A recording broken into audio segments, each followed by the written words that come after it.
ભક્તું માણસ એના સાથે ભગવાન હોય. ભગવાન શું કહે છે કે ભાઈ હિમ્મતે બંદા તો મદદે ખુદા, હિમ્મતે બંદા તો મદદે ખુદા. હંમેશા ભગવાન તમારી સાથે છે અને તમે કામ સારું કરો.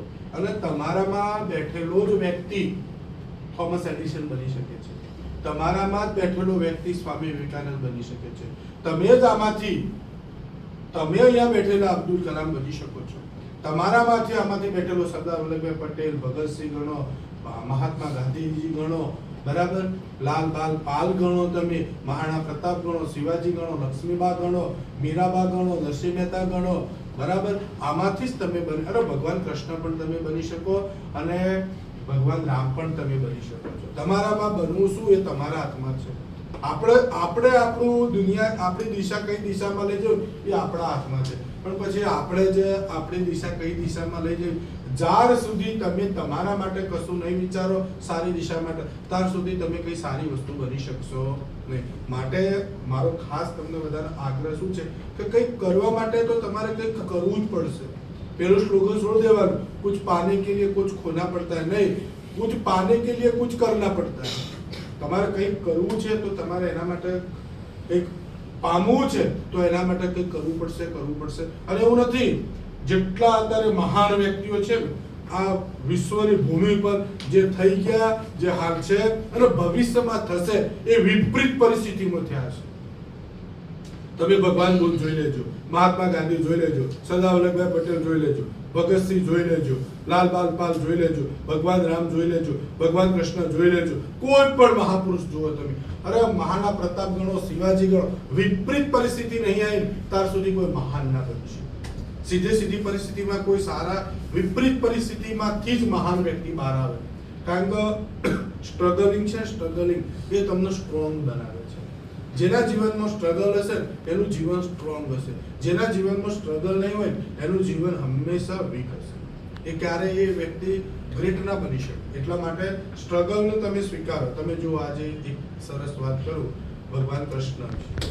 ભગવાન કૃષ્ણ ના માતા દેવકીજી અને વાસુદેવ જે દાર લગ્ન કર્યા એ દિવસ જ આગાહી થઈ હતી. બોલો, આકાશવાણી થઈ કે હે દેવકીના એ કંસ, કારણ કે કંસ બહુ અત્યાચાર કરતો હતો, કેટલા અત્યાચાર કરતો, એના પિતાને જેલમાં પૂરીને રાત લઈ લીધું. લ્યો આવો તારા પછી આકાશવાણી થઈ કે હે કંસ, આ દેવકીનો 8મો ગર્ભ છે એ તારો કાળ હશે. એટલે કંસને તરત તલવાર બહાર કાઢી તો તારે દેવકીને જ મારી દો તો એનો 8મો શું મારો કાર હશે. તારે પછી તમે જુઓ વાસુદેવ ના પાડી કે હવે એની રક્ષા મારે કરવાની છે, બરાબર, એ મારી ધર્મ પત્ની છે તો મારે એની રક્ષા કરવાની છે. તારે કે તો મારા જોડે યુદ્ધ કર, કે તો હું કહું એ વાત કર. એનો 8મો ગર્ભ તારો કાળ છે તો એના 8મા ગર્ભને તું મારજે. આતારે હું કરવા તું ચિંતા કરે છે? હું તને એનો 8મો ગ્રાફ મારા પર વચન કે એમના વચન રાખું તો પછી કે તને શું જેમ કે હું અમને એનું કાળા ગર્ભમાં પૂરી ન કરો, મારી નિગરાની નેચર એવો છું, અમને મુક્ત ના રહે. અને ભગવાનને જન્મવાનું હતું અને ભગવાનને મારવા વાળા હતા. હજુ તો ભગવાનને તો જન્મવાનું હતું, તમારે તો જન્મવાનું હોય એના પહેલા તો જેટલા બધા ઓમ ઉત્સાહો મનાતા હોય, અને ભગવાનને તો જન્મવાનું હતું, મારવા વાળા હતા. જ્યારે ભગવાન જન્મ્યા બોલો, જેલમાં જન્મ્યા. આપણે બધા તો હોસ્પિટલના એસી રૂમોમાં જન્મીએ છીએ, ઘરમાં એસી, અને ભગવાન તો જન્મ્યા કાળા ગ્રહ જેલમાં જન્મ્યા. બોલો, એમના માતા પિતાને જેટલું સ્ટ્રગલ કર્યું તારે ભગવાન થયું. હું કહું છું વાસુદેવ અને દેવકીજીએ જેટલું સ્ટ્રગલ કર્યું, પણ આજે સ્ટ્રોંગમાં સ્ટ્રોંગ કોઈનું નામ ચર્ચામાં આવતું હોય કોનું આવે ભાઈ? વાસુદેવને દેવકીજીનું, કે જેને પરમાત્માને જન્મ આપ્યો. બોલો, હવે ભગવાનનું પ્રાગટ્યપણું થયું જ્યારે, અને જ્યારે એ પરમાત્મા આપણો જ્યારે ગોકુળમાં આવ્યા, બરાબર, તો વચ્ચે કંસ રોજ મૂકતો જાય કોકને. આ તો બગાસુર જાન, આ તો પૂતના માસી જઈ, બોલો, ભગવાનને રોજ મારવા વાળા વધતા હતા કે નતા વધતા? 11 વર્ષનો 18 દિવસ ભગવાન ગોકુળમાં રહ્યા, અને પછી ખબર પડી કંસને કા સીધા ભગવાન હવે આપણા જોડે આવવાની, ભક્તને જ ભગવાન લાવી શકે, બીજું કોઈ લાવી શકે નહીં. અને એ વખત અક્રૂરજીને મોકલ્યા કે જો તમે લેતા હો જઈને પ્રશ્નનું હોય એ જ મને લાગે છે આ જ વાસુદેવ અને દેવકીનો પુત્ર છે, બીજો કોઈ છે ના. કાં ગોકુળમાંથી વધાઈઓ એવી આવે, કારણ કે જે જોઈ છે એ જોઈ છે, વળતો કોઈ આવતો નહીં, એટલે ખબર ના પડે કે વધી જવાવાળા જોઈ છે પણ કોઈ પાછો આવતો. આવા બહાદુર બહાદુર, આવા બળવાળા, આવા કળવાળા, આવા જેના જોડે કંઈક સારું છે, એવા જેના વરદાનવાળા છે તોય જોઈ છે પાછા આવતા નહીં, તો આ કોણ છે આવું? તારે અક્રુજી લેવા જોઈએ એટલે ઓલે કેવું થયું, 11 વર્ષના આટલા દિવસ બધો ઉત્સાહ મનાયો હોય તરત ભગવાનને હાલે જશોદા માતા. તો જશોદા માતા તો કે ના, હું તો મારો જીવ કોઈ બેસું. રાધાજી તો કે હું તો આગળ રથ આગળ સુઈ જઉં છું. કોઈ કૃષ્ણ ભગવાનને જવા ના દે, કારણ ભગવાને એક જ શબ્દ કીધો કે હે માં, તમે તો 11 વર્ષથી હોય ઉત્સાહ મનાવો છો મારા પ્રાગટ્યપણાનું, મારા જોડે આનંદ કરો છો, પણ મને જન્મ આવનારી તો જુચો છે જે મસ્ત. અને એક શબ્દ ઉપર જસોદાજી થઈ જાય વાત સાચી. બોલો અહીંથી તો હજુ હોય તો હજુ 11 વર્ષ રહ્યા અને તરત ગોકુળમાં વળતા પાછા ભગવાન ગયા નહીં. આયા કયો આયા? મથુરામાં આયા. મથુરામાં આવી અને માતા પિતા છોડાવવા પહેલું શું કરવું પડે ભાઈ? કંસને મારવો પડે. કંસને માર્યો, કંસને તો મારી નાખ્યો, પોતાના સગા મોમાને મારવા પડ્યા અને માતા પિતા અને પોતાના દાદાને છોડાવવા પડ્યા, નાનાને છોડાયા. એથી છોડાય એટલે જરાસર હતો. જરાસરના પાન એવું વરદાન હતું, એને કોઈ સામાન્ય વ્યક્તિ ના મારી શકે.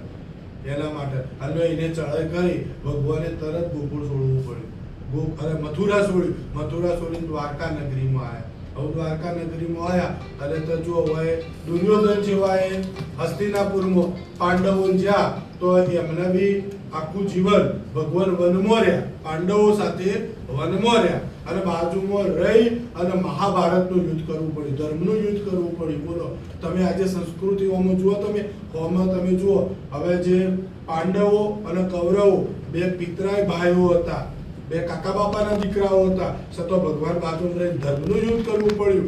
અને જે વચનો હતા એ ઘણા આગા પાછા ધર્મ માટે કરવા પડ્યા. અને બોલો અમે ભીષ્મ પિતામહ જેવા, કર્ણ જેવા, દ્રોણાચાર્ય જેવા, તમે આમ જુઓ કેવા કેવા મહાપુરુષોનું તેઓ બાજુમાં રહીને યુદ્ધ થયું. અને યુદ્ધમાં હજુ યુદ્ધ પૂરું થયું અને જ્યારે હજુ તો યુધિષ્ઠિરનું અને મહાભારતનું યુદ્ધ પૂરું કરીને ગાદી મળે અને તરત ગંધારીનો શ્રાપ મળ્યો ભગવાનને. બોલો કે જેમ હું પુત્ર મારા વગર એમ તારાય કોળમાં તારાય આવું જ થશે તારે. બોલો અને ભગવાનને શ્રાપ મળ્યો. જરા પારધીએ એને બોણ માર્યું અને ભગવાને બોલો આ પોતે પરમાત્મા ભગવાન રામ જેવો 14 વર્ષ વનવાસ જાય છે. દંભના આશ્રમ ઉપર શું, ઘાસના આસન ઉપર સુયા ભગવાન, ફળ ફળાદી ખાધી અને વનકલ્પ પહેર્યો છે. તારે એ ભગવાન છે. બોલો સીતા માતા જેવો જો વનમાં રહ્યો, એથી રાવણ લઈ ગયો અને એના પછી ભગવાને ત્યાગ કર્યો અને ત્યાગ કરી માતા વાલ્મીકીના આશ્રમમાં લવકુશનો જન્મ આપ્યો છે. બોલો અને એ વન ચોપડે 21 વર્ષની ઉંમરમાં તમે જો ભગતસિંહ જેવો મહાપુરુષ, લાલબાલ પાલ જે આજનું આપણે લાહોરમાં આ સાયમન કમિશન માટે એ થયું હતું. અને સાયમન કમિશન કેવું હતું તમે એકવાર વાંચજો બધા કમિશનો. તમે હજુ તો ઇતિહાસમાં જ્યાં નહીં, બુકો વાંચી જ નહીં. અને એક લાઠીચાર્જ થયો અને લાઠીચાર્જમાં લાલા લજપતરાયનું શરીર છૂટી ગયું અને આજે ભગતસિંહ એકદમ આક્રોશમાં આવ્યા અને બોમ્બ પેલા પર નાખ્યો. અને બોલો એટલી ઉંમરમાં એ મહાપુરુષ આવા વિપરીત પરિસ્થિતિમાં આજે કોઈ પણ શહીદ થાય તો ભગતસિંહનું નામ આવે, એને એ ઇનામ આપવામાં આવે તો ભગતસિંહનું નામ આપે. 32 વર્ષ ગાંધી બાપુએ, 28-30 વર્ષ સરદાર વલ્લભભાઈ પટેલ આ દેશ માટે વીર તો જેલમાં રહ્યા, ના ખાધું ના પીધું ના અંસનું, અડધું કપડું પહેર્યું અડધું ના પહેર્યું. આવી સ્ટ્રગલિંગ કરી તાણે તમારા દેશના આઝાદીઓ મળી. તમારી સંસ્કૃતિ બચાવવા માટે કેટલા ઋષિ મુનિ સાધુ સંતોએ પોતાના બલિદાનો આપ્યા છે, તાણે સંસ્કૃતિ ટકી રહી. કહેવાનો મતલબ કે તમારે વસ્તુ સીધી પ્રાપ્ત કરવી હોય તો કોઈ જગ્યાએ નથી, તમારા હાર્ડ વર્કનો કોઈ વિકલ્પ જ નથી. એટલા માટે તમે એમ કહેતા હોય કે મને મહેનત વગરનું મળી જાય અને મહેનત વગરનું મળી જશે તો આ મેં આગળ દ્રષ્ટાંત આપ્યું એવું થશે. કોઈ પણ વસ્તુ મહેનતની રોટલી ખાજો, મહેનતનો પૈસો કમાજો અને મહેનતથી ઓછી, જેની વિશેષો લિમિટેડ છે, જેની ઈચ્છાઓ લિમિટેડ છે, એ સુખી જીવન જીવી શકશે. બરાબર? માટે કરી હું આ બધા બાળકો છો, હજુ શરૂઆત છે તમારી, સારું શોભા એવું, માતા પિતાને ગમે એવું, સંસ્કૃતિને ગમે એવું, ધર્મને ગમે એવું જીવન જીવો. બરાબર? નિવ્યસની જીવન જીવો. કોઈ પણ પ્રકારનું વ્યસન ના કરવાનું આપણે. નાના મોટું આ વ્યસન છે ને એ હવે આપણે ડીઝલની ગાડી હોય છે અને પેટ્રોલ પૂરી તો થાય બે ઈંધણ જ છે કે નહીં આપણે એક્ટિવા એમાં જેમ ડીઝલ પુરાવો શું થાય અને ઘી પૂરો તો શું થાય એમ આ જેનાથી બંધારણવાનું હોય ને એ જ પ્રસાદ લેવો જોઈએ એ જ ખાવું જોઈએ ના ખાવાનું એ ના ખવાય આવા મસાલા